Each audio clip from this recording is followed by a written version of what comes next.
हनुमान जयंती। हनुमान जयंती के दिन ये 14 काम करने से हमें बचना चाहिए। देश भर में इस साल 23 अप्रैल को हनुमान जयंती मनाई जाएगी।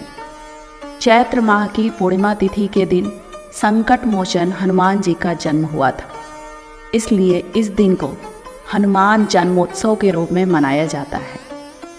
मान्यता है कि जो लोग पूरे साल हनुमान जी की पूजा नहीं कर पाते, वे अगर हनुमान जयंती के दिन पवन पुत्र हनुमान जी की पूजा कर लें तो उनकी सारी मनोकामनाएं पूरी हो जाती हैं। लेकिन ज्योतिष शास्त्र के अनुसार हनुमान जयंती के दिन कुछ गलतियां करने से अवश्य ही बचना चाहिए, नहीं तो इसका बहुत ही बुरा प्रभाव हमारे जीवन पे पड़ता है।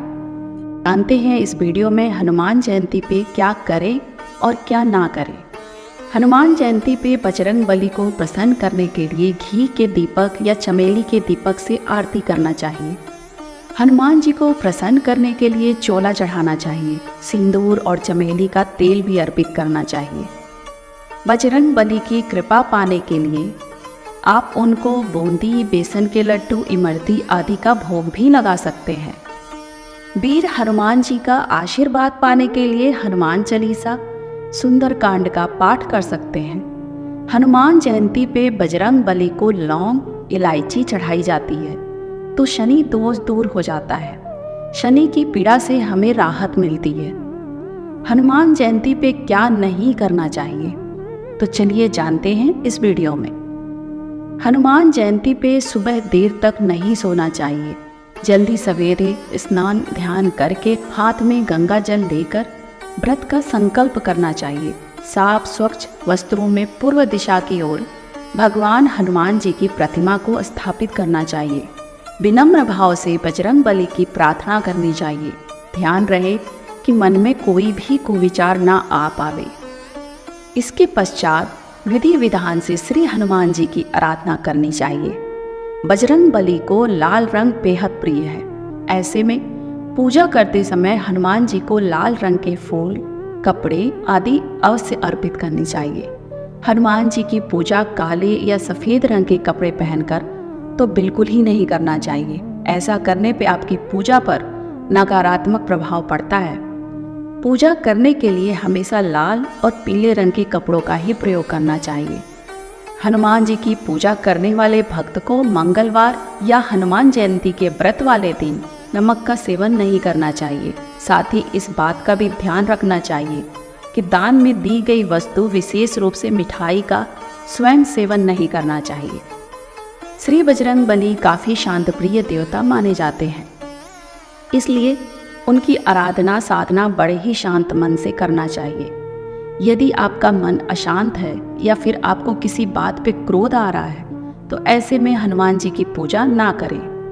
बहुत कम ही लोग इस बात को जानते हैं कि हनुमान जी की पूजा में कभी भी चरणामृत का प्रयोग नहीं किया जाता है। मांस मदिरा का सेवन करने के बाद भी ना तो हनुमान मंदिर जाई जाती है और ना ही उनकी पूजा की जाती है। हनुमान जी की पूजा करते समय ब्रह्मचर्य व्रत का पालन करना आवश्यक होता है। इस बात का ध्यान रखना चाहिए कि हनुमान जी बाल ब्रह्मचारी होने की वजह से स्त्रियों के स्पर्श से दूर रहते थे। ऐसे में पूजा के दौरान स्त्रियों को हनुमान जी को स्पर्श नहीं करना चाहिए।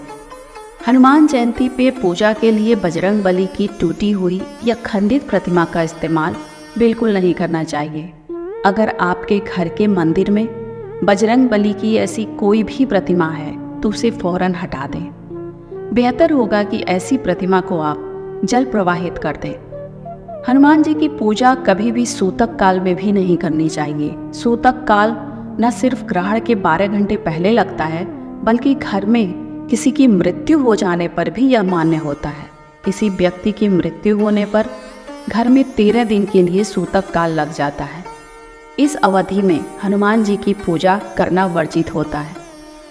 हनुमान जयंती के दिन स्त्रियों को छूने या स्पर्श करने से भी बचना चाहिए। इस दिन ब्रह्मचर्य का बड़ी सख्ती से पालन किया जाता है। कहते हैं भगवान हनुमान स्वयं स्त्रियों के स्पर्श से बचते थे। अगर कोई महिला घर के मंदिर में पूजा कर रही है तो उन्हें भी बजरंग बली की प्रतिमा का स्पर्श नहीं करना चाहिए।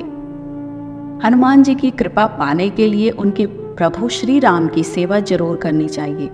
ऐसे में आप इस बात का ध्यान रखें कि हनुमान जयंती के दिन भगवान राम की उपेक्षा या अपमान ना करें। इससे हनुमान जी क्रोधित हो जाते हैं। आप उनकी कितनी भी पूजा कर लें, वे प्रसन्न नहीं होते।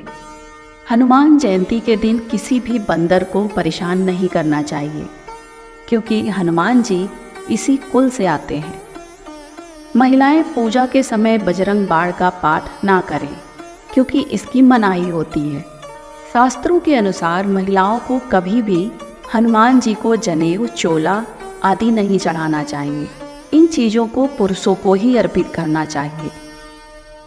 तो दोस्तों, वीडियो अच्छी लगी हो तो एक लाइक और चैनल को सब्सक्राइब जरूर करें। आपका दिन शुभ और मंगलमय हो। धन्यवाद।